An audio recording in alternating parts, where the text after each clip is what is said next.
మనతో పాటు బీఆర్ఎస్వి రాష్ట్ర నాయకులు నవీన్ గారు ఉన్నారు. ఆయన అడిగి తెలుసుకునే ప్రయత్నం చేద్దాం. అన్న నమస్తే. నమస్తే అన్న చెప్పండి అన్న, ఎట్లా చూస్తారన్న ఈ మున్సిపల్ ఎలక్షన్ తీర్పును ఏ విధంగా చూస్తున్నారు ఈరోజు మీరు? 100% కాంగ్రెస్ని ఓడించినాం కదా. ఎందుకంటే స్వయంగా ముఖ్యమంత్రి పర్యటిస్తే అన్ని నియోజకవర్గాలలో ఇలా 1000కి పైగా వార్డులు కూడా గెలవలేని పరిస్థితి ఉంది. అదే బీఆర్ఎస్ చూస్తే 500 పైచీలకు వార్డులలో గెలుస్తూ ఉన్నాం.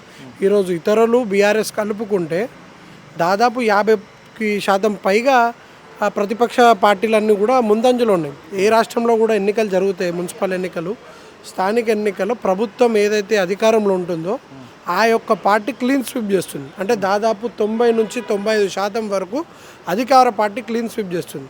ఇక్కడ కేసీఆర్ గారు ఇక్కడ ప్రచారం చేయలేదు. హరీష్ రావు గారు, కేటీఆర్ గారు కూడా కొన్ని నియోజకవర్గాలలో కొన్ని జిల్లాలలో మాత్రమే వారు పర్యటించడం జరిగింది. కానీ దాదాపు ముఖ్యమంత్రి గారు, మంత్రివర్గం పూర్తి స్థాయిలో, కాంగ్రెస్ అధ్యక్షులు మహేష్ కుమార్ గౌడ్ గారు కూడా ఇతరత్ర నియోజకవర్గాలలో అన్ని నియోజకవర్గాలు పూర్తి స్థాయిలో వాళ్ళు తిరిగిన చోట్ల కూడా ఈరోజు ఇప్పటి వరకు బీఆర్ఎస్ 10కి పైగా కార్పొరేషన్లను కైవసం చేసుకున్న పరిస్థితి చూస్తాను.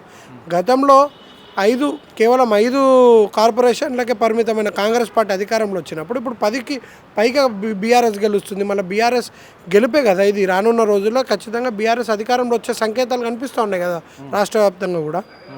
Okay, right. మరి ఇక్కడ ఆల్రెడీ కొన్ని మున్సిపాలిటీలలో ఇక్కడ ఏర్పడింది. దాదాపుగా 9-10 దగ్గర అంగు ఏర్పడుతుంది. మరి ఆ అంగు ఎవరు కైవాసం చేసుకోబోతున్నారు?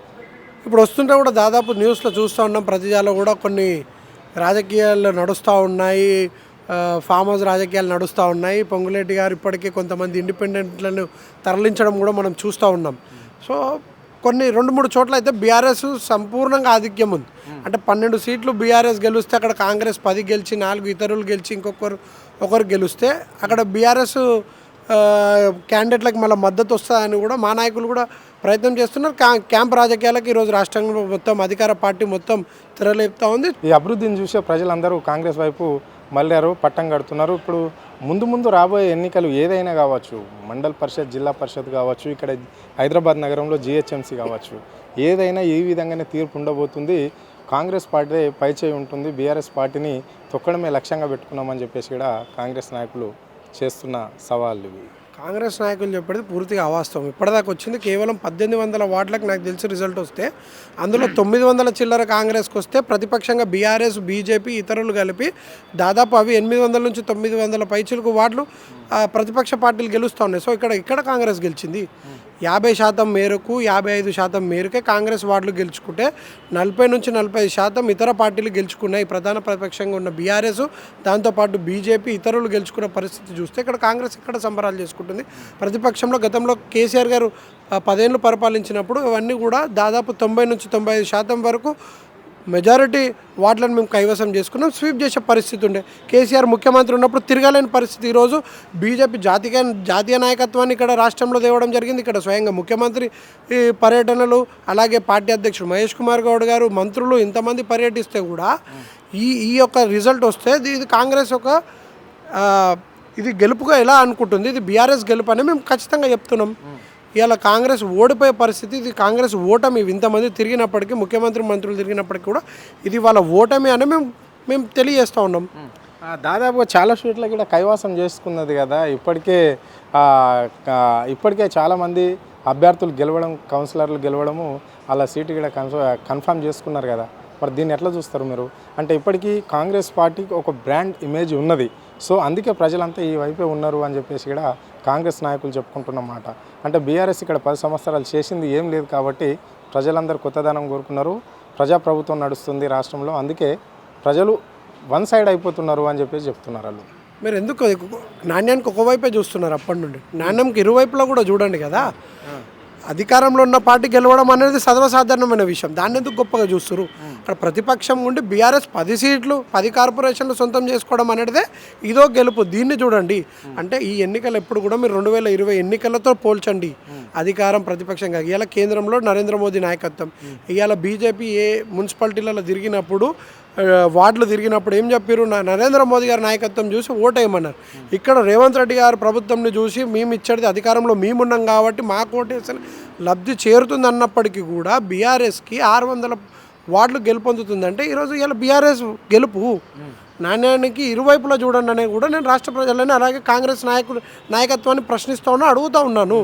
ఈరోజు బీఆర్ఎస్ ఇంత ఎదిగిందంటే ఖచ్చితంగా మీరు 5 కార్పొరేషన్లు గతంలో 2020లో గెలుచుకుంటే మీరు అధికారంలోకి వచ్చినప్పుడు 100కు 100% ఇవాళ 10 కౌన్సిలర్లు గెలుచుకున్న మేము రానున్న 2028 ఎన్నికల్లో భారీ మెజారిటీతో ఈ రాష్ట్రంలో అధికారం కైవసం చేసుకుంటాం. రైట్, చివరిగా చెప్పండి, ఇప్పుడు హైదరాబాద్ నగరాన్ని మూడుగా విభజించడం అంటే జరిగింది, 3 ముక్కలు ఆటగా చేస్తున్నారు అని చెప్పేసి మీ బీఆర్ఎస్ నాయకులు అంటున్నారు.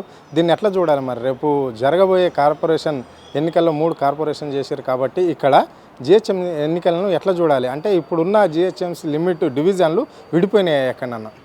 ఖచ్చితంగా చాలా చోట్ల కూడా ఇవన్నీ కూడా విభజించడం జరిగింది.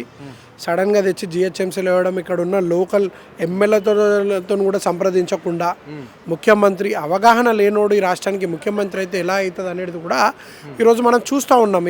ఏదైతే 3 ముక్కల ఆటగా వేసేసి కొన్ని దగ్గర 74, కొన్ని దగ్గర 79, అలాగే హైదరాబాద్ ఉమ్మడిగా 150 పెట్టడం అనేది ఈరోజు ముఖ్యమంత్రికి అవగాహన లేదనేది కూడా ఈరోజు రాష్ట్ర ప్రజలంతా కూడా చూస్తున్నారు. రియల్ జిహెచ్ఎంసీ పరిధిలో కొంతమంది ఓటర్లు ఇప్పుడు కార్పొరేటర్లు కూడా గతంలో బీఆర్ఎస్లో గెలిచిన వాళ్ళంతా కూడా అభివృద్ధి చేసిన దాన్ని కూడా ఈరోజు 3 ముక్కల ఆటలో భాగంగా మేము చేసిన అభివృద్ధిని చెప్పుకోలేని పరిస్థితిలో ఈరోజు చేసేసారు. ఈరోజు డివిజన్ అనేది విభజించడం అనేది కూడా ఈరోజు ముఖ్యమంత్రి తనకు అనుకూలంగా ఏమన్నా మరలుతుందేమో అనుకుంటున్నాడు. కానీ మీరు ఎన్ని ఎత్తులు వేసినప్పటికీ కూడా, ఏ ఎన్నిక వచ్చినప్పటికీ కూడా ఈరోజు చూసే ఎన్నిక రిజల్ట్ రేపు జిహెచ్ఎంసీలో కూడా చూడబోతున్నాడు.